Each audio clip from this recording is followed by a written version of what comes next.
for the invitation to be with you here these days. I'm very happy to be with you, to be among you, and also to see so many friendly faces. Okay? So many friends, good friends here that I have come to know these last years. I'm going to speak in a poor English. Sorry for my English.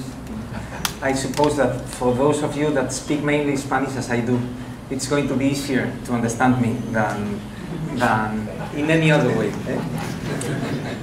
I'm going to try to speak about this 40 years after Decree 4 GC 32nd. It was a very important moment for the Society of Jesus that time, and I'm going to have a look at what happened before and also where we are now. That's what I was asked to do, and I'm going to focus on 5 issues. The first one is a question. I'm going to try to respond to it, but the question is, Decree 4, was it a point of arrival or a point of departure? Because sometimes we tend to see it as a point of departure, but in so many ways it was also a point of arrival. The second one is new realities. From then on, 1975, Decree 4, from then till now, so many new things have happened, and we live in a quite near reality. The third one is the challenge of networking, of collaboration. The fourth one is the process of promotion of justice, and finally some areas of growth. There are many elements. I'll try to go through them as quick as possible. I think I have time until 10:15? Something like that? 10:15. You have given me some more time, so I can go slower. Okay, so let's begin with the first one. This will allow us also to look at our history, and I think it's important to have a look at it. Well, I am mainly going to speak about something that we worked, the social coordinators from the 6 conferences last year in April in Rome. We have an annual meeting in Rome, the 6 social coordinators from the conferences. We had last meeting, it was about this issue. We spoke about it and we came out with a document. That document was published, issued in Promotio Justitiae number 120. And the title was Renewing Our Commitment to a Faith That Does Justice. I am mainly going to express, to show what it says, what this document says. So GC 32nd, Decree 4, I don't know whether you know Father Janssens. This is Father Janssens. This is Father Arupe. This is in Ecuador. And then here we have a Jesuit also. This is a Jesuit that was killed in Brazil, Vicente Cañas. He was living with indigenous people in Brazil. And here is, well, this is Cambodia. So, in some sense, this is a point of arrival. The GC 32nd is a point of arrival.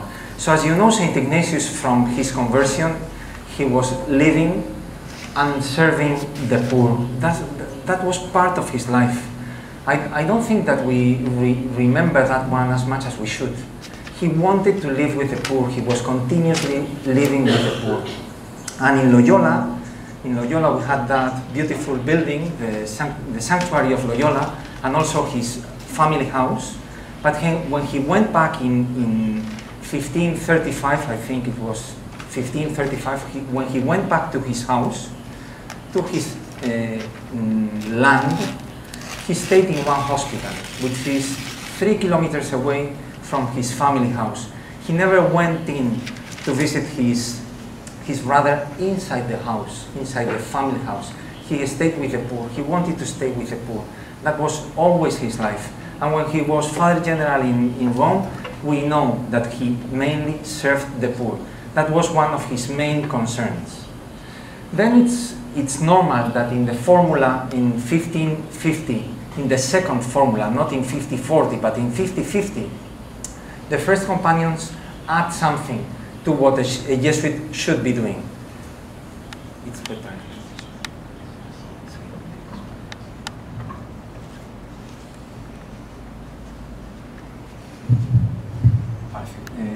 So it seems that this is better for the translation. So in the second formula, as I tell you, they added something. Moreover, the Jesuit should show himself ready to reconcile the estranged, compassionately assist and serve those who are in prisons or hospitals, and indeed perform any other works of charity. That was added because it really described what they were already doing. To serve the poor was part of the way of living of the Jesuits since the very beginning. Then we have some wonderful examples from the first Society of Jesus, before the suppression. That is St. Peter Claver, for instance, and also St. Aloysius Gonzaga, and many others. Jesuits used to serve the poor from the very beginning. Then we know that in the social doctrine of the Church, since the very beginning, that is from Rerum Novarum, there were Jesuits involved in the elaboration of the documents, especially in Rerum Novarum, as I tell you, and also in Quadragesimo Anno. That's 40 years later. Then we have a couple of letters from Father Janssens which made a real difference in the Society of Jesus. The first one is the best known one, which is in 1949. It's on social apostolate, and Father Janssens at that time required all the provinces in the society to create centers of research and social action. And many of our provinces try to do so. In Latin America, they have been living for 50 years. Many of our centers are now celebrating their 50th anniversary because of this, because this happened in the 50s, mainly in the 50s. But that was also in India or in Africa. They were created because Father Janssens required to do so. Father Janssens did something else, especially in Latin America. He sent a vicar, and he was able to send scholastics directly. He was not obliged to speak to the provincials. He could send them to social studies, and many of them have really provided a huge difference in the social apostolate for these last years. I think in Latin America you still remember the surname of that vicar, which is Follaca, Father Follaca, very well known. In 1954, he wrote another letter, Father Janssens, saying something important. Social action is a better way of charity because it is more universal. The Ignatian tradition, more universal good. It gives a higher quality of love. And then we have also the closeness to the poor that Father Arrupe had. It was very important during his life. So, as we see, there is a long tradition, and I'm going to mention some other elements. We remember the Mission Ouvrière, no? It was opened mainly in France, but then many others, the Labor Mission, or Mission Obrera, Labor Mission, which was very important mainly in Europe, not only in France, but also in the rest of Europe. We had insertion communities, now diminishing. We had church-based communities. Then the Second Vatican Council really made a difference with Gaudium et Spes, and also with the first Synod of Bishops in 1971, Justice in the World, which has been, during this year, it has been like a little bit hidden, no? In the website of the Vatican, it's still only in Portuguese. The document is still only in Portuguese. You have to go somewhere else to find the text in English or in Spanish, only in Portuguese. It was a very important synod, and it spoke about justice, and it said, justice is an essential dimension of evangelization. Well, then the preparation of GC 32nd, it was also important. There were Mexican postulates, Mexico played an important role before the congregation. There were Mexican postulates, many pages, speaking about international justice. And some other provinces, probably Rafa, you may remember that one, no? Well, many Jesuits in other parts of the world also received that document, and they said, oh, this is very important, this should be part of our discussion in the congregation. And it was. The Center of Concern in New York, in Washington, published a workbook, Soundings, emphasizing the relationship between social consciousness and Ignatian spirituality. So this is nothing detached from our tradition, this is embedded in our tradition. Then the Canadian Jesuits also played an important role because they received these Mexican postulates and they promoted them. And Bill Ryan, Bill Ryan has wrote a wonderful paper on that, and he gave a speech, a talk on what was the role of these Mexican postulates and his role also in the congregation. Well, over 1,000 postulates arrived to the congregation at that time. Now we are less Jesuits, and less than 500 postulates have arrived to the congregation. So as you see, it was a vibrant time before the congregation. And then what we have is, well, these are some of the images of GC 32nd, the Ola received by Paul VI, and Eucharist also. And then the congregation came out with this Decree 4, and mainly with this statement, this statement: the mission of the Society of Jesus today is the service of faith, of which the promotion of justice is an absolute requirement. And this really made a change. So as you see, it can be interpreted as a point of arrival, and in some sense it was. Because before the Decree 4, the social apostolate was already very important, very lively. It was not something that grew after the congregation, but it was already there. But it can be interpreted also as a point of departure. The decree also gave a renewed stamina for the social apostolate, and many of the works were also recreated in some ways. The Decree 4, the congregation also underlined the importance of the transformation of structures. It's not only to serve, but it's also to transform. It's not also only to serve the poor, but also to defend them. Advocacy became also an important player. Though advocacy has not been mentioned by the congregations, by general congregations, until GC 35. We try to root the social commitment in our Ignatian tradition, and in GC 34 there are many quotations of the Ignatian tradition that come from that third document, the third decree, which is justice. It's on justice, mission, and our service to justice. Well, we have many companions that have given their lives during these years. There are more than 50, something like 56. There's a Promotio Justitiae on that, and we collected all the names of Jesuits that have been killed since 1975 onwards. There are also many lay people that have been killed among us. And these days I think we are going to have the opportunity to remember some of them.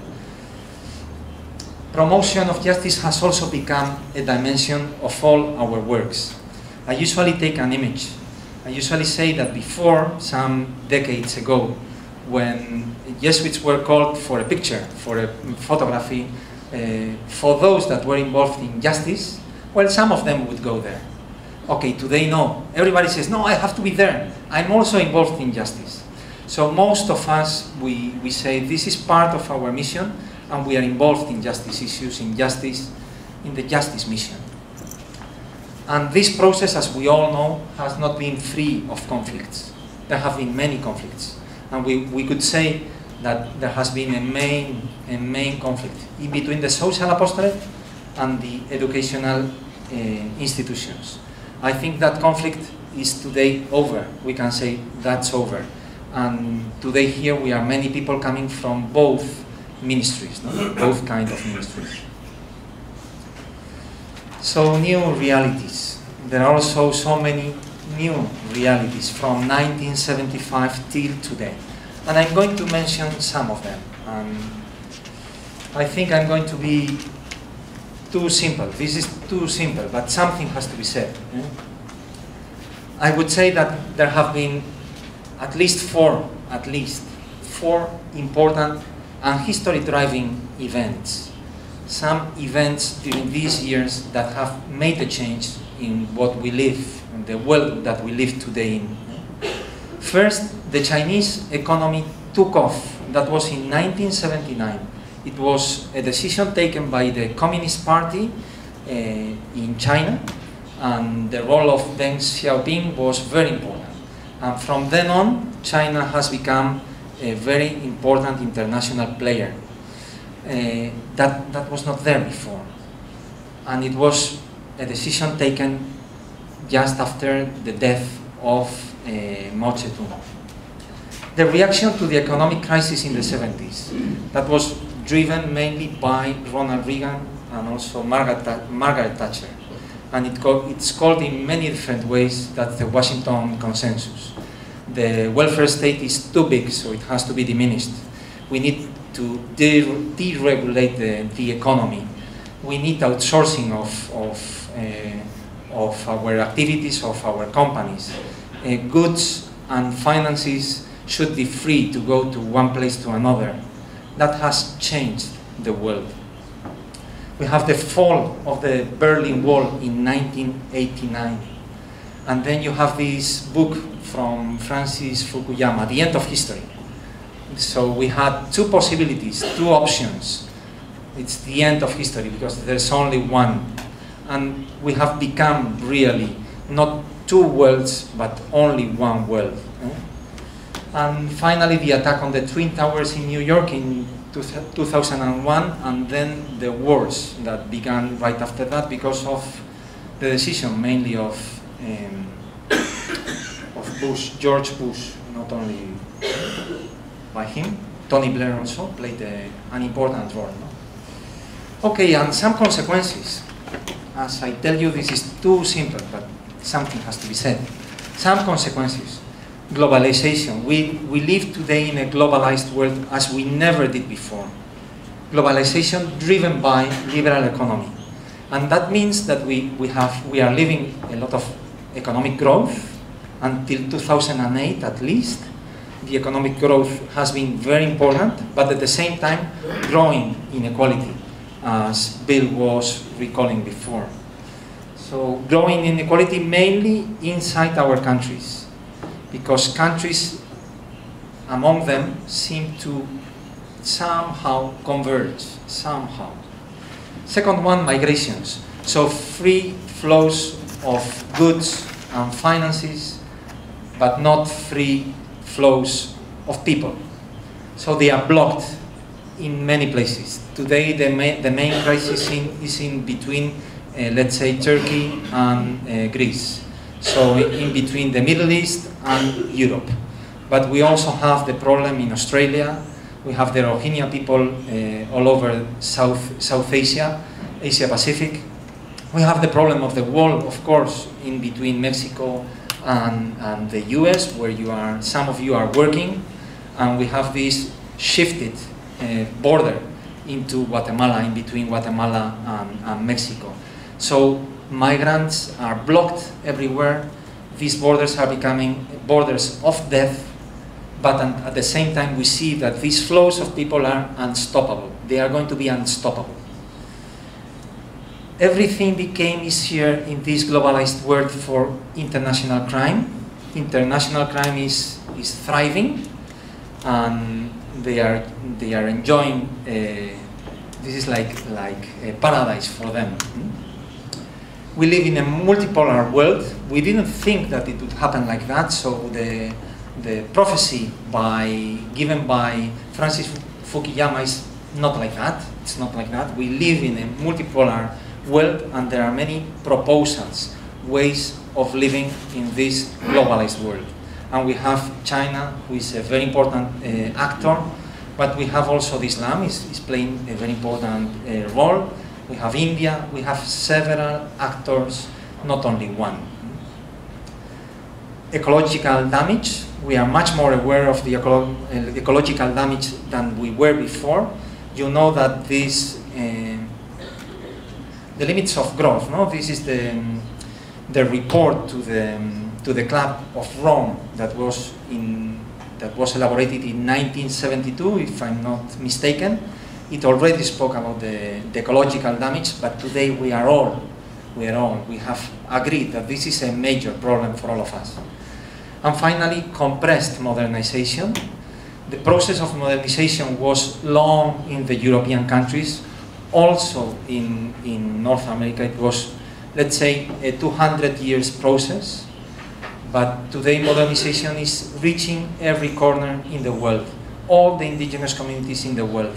People are being asked to join this modernized culture wherever they are.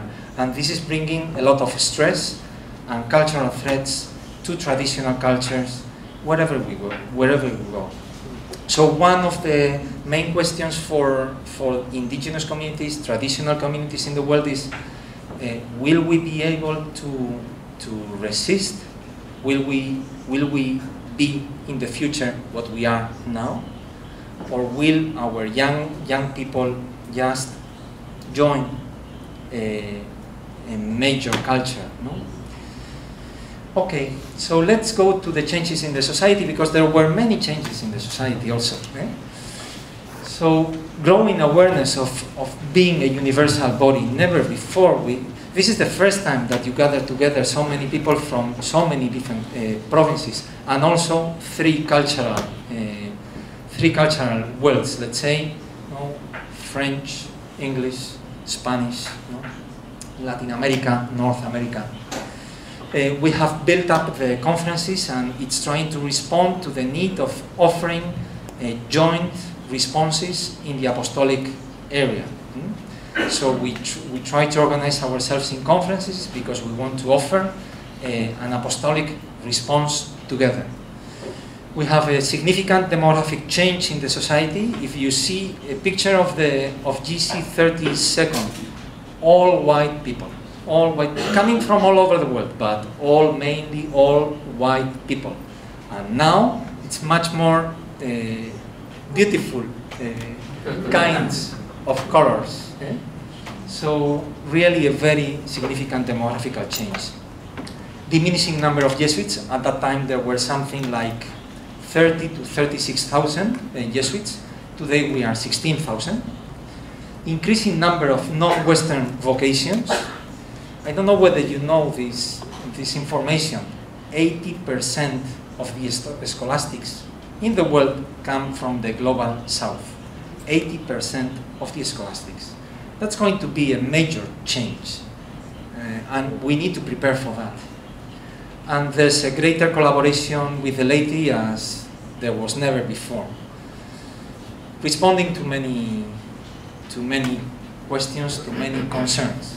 But there is a greater collaboration with the laity, and this is happening, of course, in the social apostolate and also in the educational apostolates. Promotion of justice has become a stronger dimension in nearly all Jesuit institutions. As I tell you, all of us, we say, well, justice is something that has something to do with me. I'm trying to respond to this challenge in my institution, be it a parish or a spiritual center, a university or a school. And there is a growing educational service to the poor. So today, if we offer education to some 2 million students in the world, 2 million, let's say, so 2/3 of those students are poor students. They belong to poor communities. And that's mainly thanks to the effort of Fe y Alegría in Latin America, to the effort of the Indian Jesuits in India, offering education to Dalits, those are untouchable people, and also to indigenous people. And then thanks to the effort also of GRS, offering education in very tough situations, conditions. Then something has to be said also about the situation of the social sector. It's a small part of the society's institutions. It's weak and with few institutions. It's strong, we would say, in Latin America, but in the rest of the conferences it's much weaker. Then we are trying to develop international networks. This is new, it was not there before, this was not happening. There was a desire, a will, but it was not happening at that time. And there is a driving force, the social sector is a driving force for integration in the provinces. Provinces are asked to integrate and collaborate much more together among the institutions when the social sector is active. The social sector is a driving force for integration wherever it is active. And then we have the importance of Jesuit Refugee Service, which began in 1981, responding to the call of Father Arrupe. So as you see, many changes in the world and also in the society. Well, in the year 2000, there was an important letter to the society by Father Kolbenbach at that time on the social apostolate. As far as I remember, this is the only letter in these years on the social apostolate, strictly focused on the social apostolate. And I take one of those important and meaningful paragraphs from that letter, which I think is still true. He says like this: there seem to be ever fewer Jesuits available and less prepared for the social apostolate. Less prepared and also available. The social apostolate risks losing its vigor and momentum, its orientation and impact. Were this to happen in a given province or assistancy, there were not conferences at that time, then for lack of a vital and well-organized social apostolate, the essential dimension would also probably fade away bit by bit. Such a process of erosion would inevitably reduce GC 32nd to a few obligatory but rhetorical phrases in the discourse of the society, leaving our option of the poor and our promotion of justice hollowed out. So this was a very strong paragraph at the time, and I think we are not out of it. We're still on that scenario that is described in this letter. At that time, year 2000, Father Kolbenbach had been in office for 17 years. So he probably knew quite well the Society of Jesus at that time. The challenge of collaboration, of networking. This is GC 35, the official, I think this is the official picture. Well, GC 35 has two paragraphs on this, and I think they are important for this area of collaboration and networking. They said, we encourage the society's government at all levels.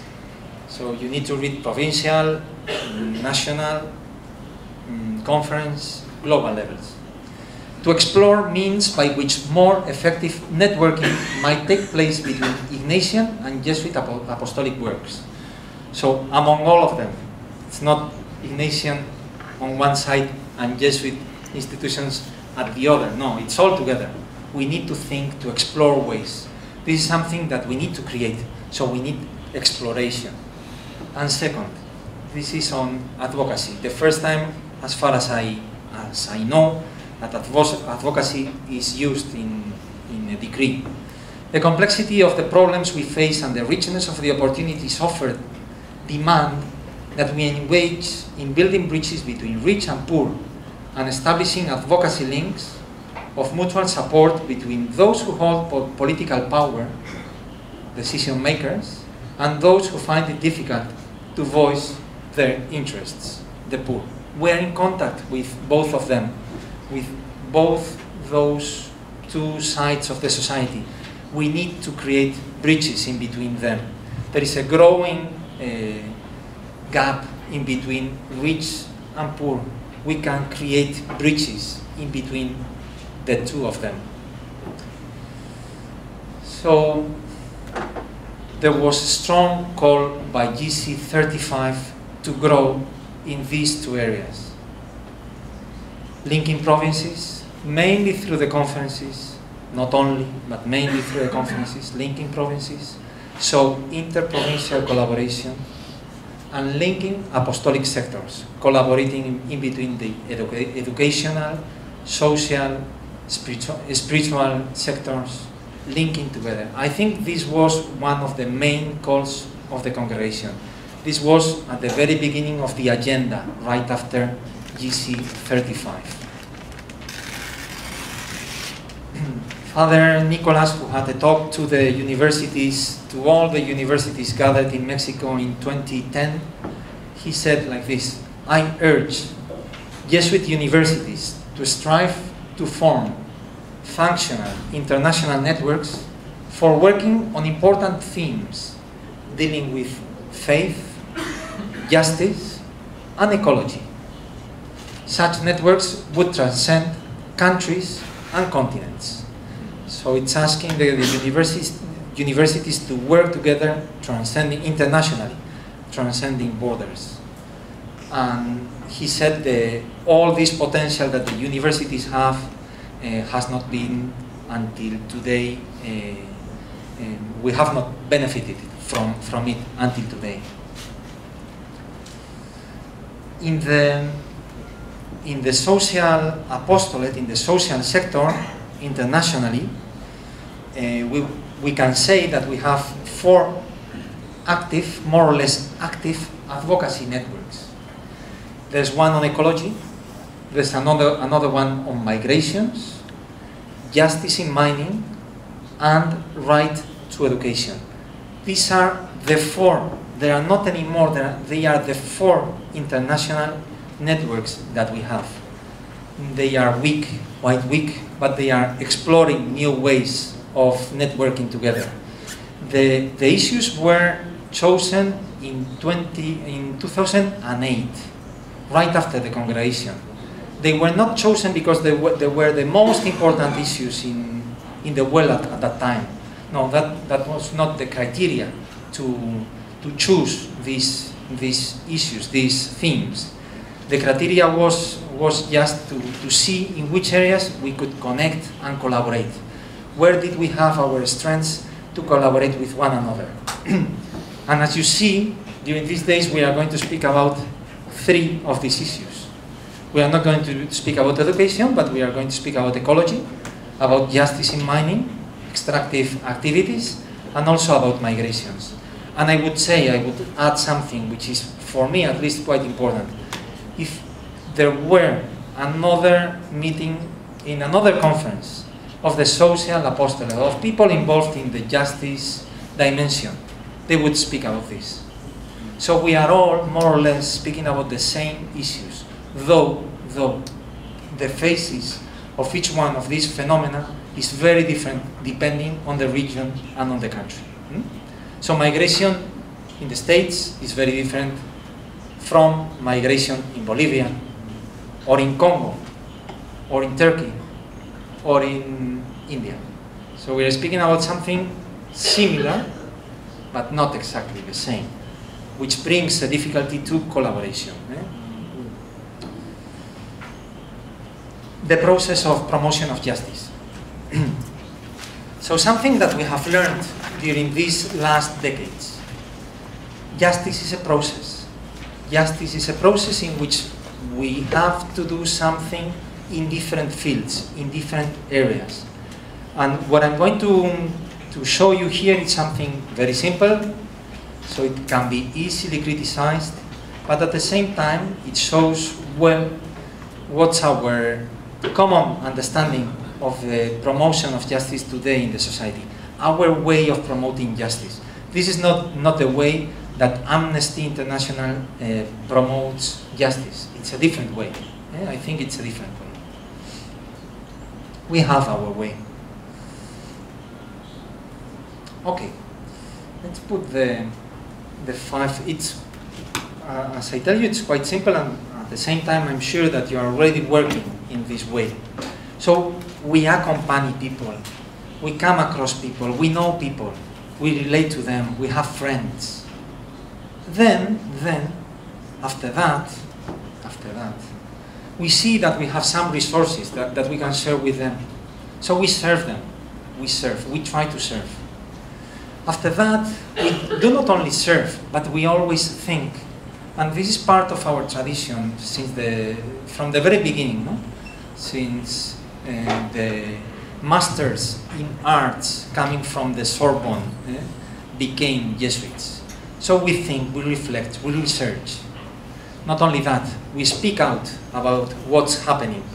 We raise awareness. We try to give messages to people. We try to change our culture. And finally, we try to transform, to advocate, to create links and bridges in between the rich and the poor. This is something that we are trying to do, and this is a process. When this process is very well linked, we are much more effective and fruitful. When these are 5 independent areas, we lose strength. But when we link and we really manage to do a thread of it, then we are much more effective. Because we have credibility. Here we have credibility because of being with the people. Also because we have rigor, but mainly because we are here. We are in the tough places, and we are credible. And we have stories of hope, because here we have many stories of hope. When we speak with people in the ecological area, with experts, scholars, not only Jesuits, outside the Society of Jesus, they say, we can only speak about catastrophes, but you can also speak about values and hope. We need you. We are not believers, but we need you. We want to collaborate with you. This is already happening. So we have learned this process in the last decades, as I tell you. This has been a lesson for us in the last decades. And all our activities can be placed somewhere in this process. And we'll try to show it to you in a couple of slides. So let's put some more words in each one of these areas. So accompaniment is a spiritual source for us. We really feel consoled with the people. It responds to the principle, very important principle of incarnation in the Ignatian tradition. It's our condition for credibility, and we establish there horizontal relationships. We are called to serve. From the very beginning, Ignatius wanted to ayudar a las ánimas, help the souls. It requires institutions, sometimes very big institutions. The biggest institutions are here. It has risks of complacency and pride. We feel so important because we are in so important institutions. We serve so much, we give so much. And there is a kind of asymmetry. Asymmetry is a condition to serve. We can serve because we are asymmetrical, because we have something we can offer, and we can receive also something. Research, we reflect on our experience. At the same time, this is required for creativity, it's required for depth, which has been a call from our Father General since 2008. And Father Kolbenbach repeated once and again to universities. You have to research from the poor and for the poor, from the poor and for the poor, many times. He was coming from the university world, as you know, and he repeated this once and again. You can do research from many points of view. This is your point of view. Raise awareness. We communicate ideas, but also feelings and images to different publics. And we try to create a new culture, because new structures, political and economic structures, require a new culture. And finally, transformation, advocacy, is speaking about defending the poor, defending. You remember from GRS, no? Accompany, serve, defend. Defending, and also contacting decision makers. Accompaniment and service happen at the local area, no? And the rest probably needs international and global collaboration. So we need many people here if we want this process really to become fruitful. I was telling you that we can all figure out where we are, because all of us, we are somewhere in this process. We are doing something. We are all contributing to the dimension of justice. Communities sometimes, not always, but sometimes they are able to accompany the poor. They are able to accompany people. Parishes serve, but also accompany. Universities mainly serve, offer educational services, and they also make research. Sometimes they are able to advocate for. Schools, our schools mainly serve educational services, but they also accompany families and students. Faith and culture centers, they are present in some places. They mainly try to raise awareness. Sometimes they also do research through some reviews.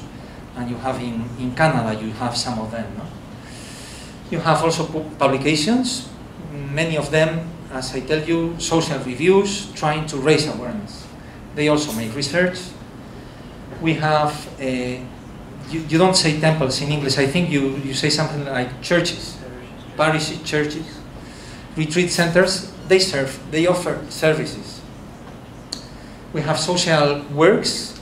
They are the biggest ones in the social apostolate. Hogar de Cristo in Chile, Jesuit Social Services in Australia. They are huge institutions, mainly in the area of service. We have social centers trying to make research, to raise awareness and also to advocate for. And we have wonderful individual Jesuits that have an important voice, and they are very much listened to, no? Trying to raise awareness. Where are our strengths? Here and here. This is what I would say. This is where our strengths are. In fact, accompaniment is diminishing in the society. Less insertion communities. You may remember that sentence from Father Nicolas saying, where are the young Jesuits that want to live with the poor? Where are they? And then we are strong at raising awareness. And what we lack here really is to link all this process. The key part of it probably is in research.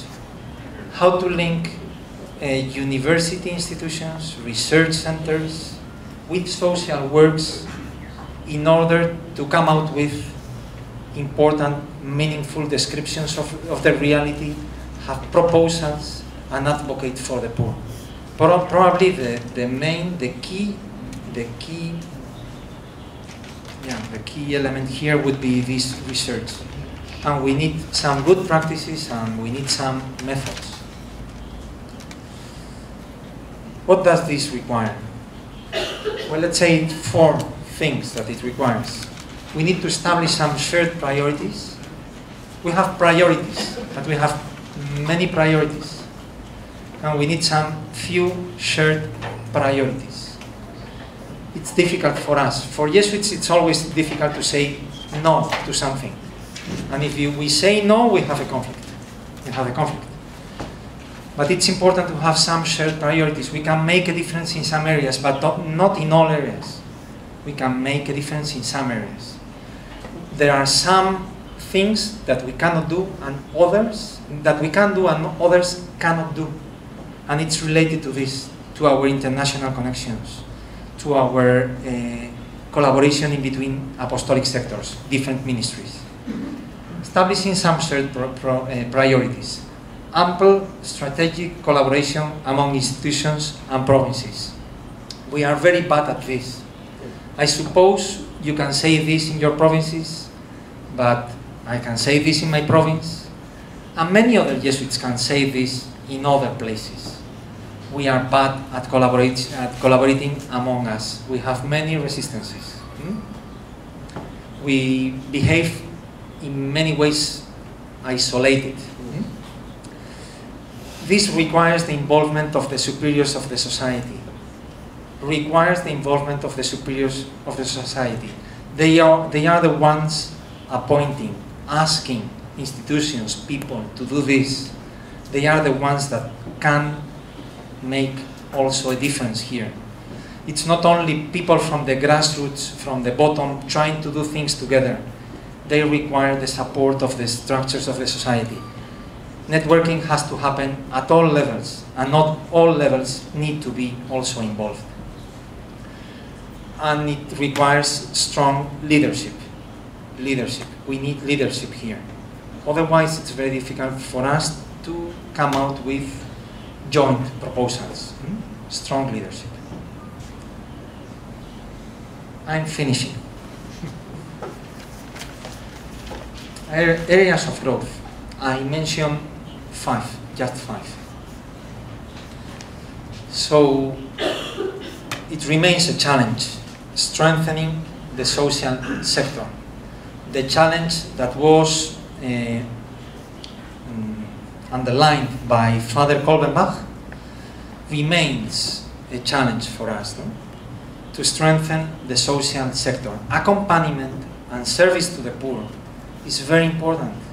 It's not something that we can just forget and just specialize in research, raising awareness and advocacy.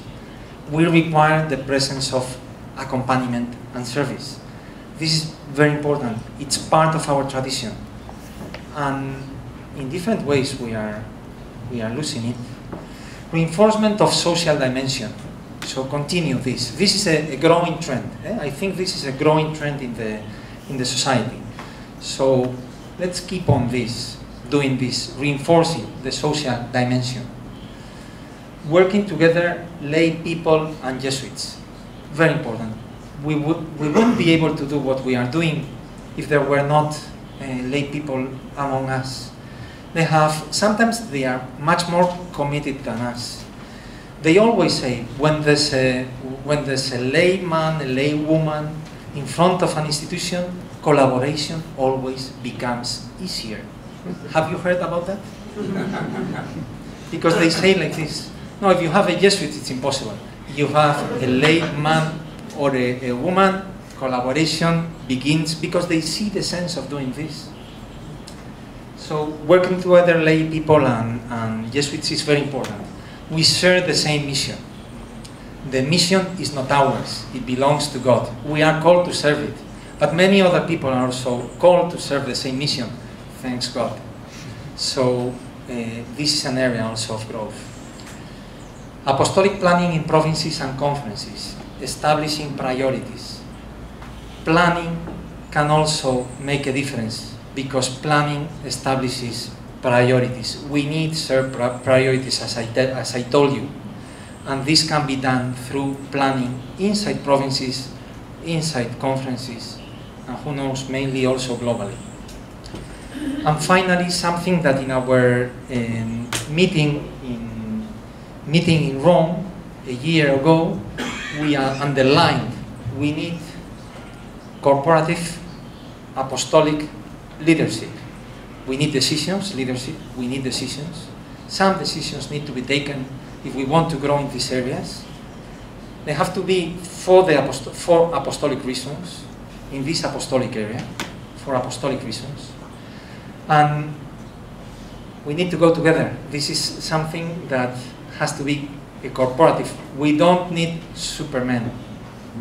Superman, there's just one and it's on movies. So, corporative apostolic leadership. So we have a long way to go. Okay, thanks.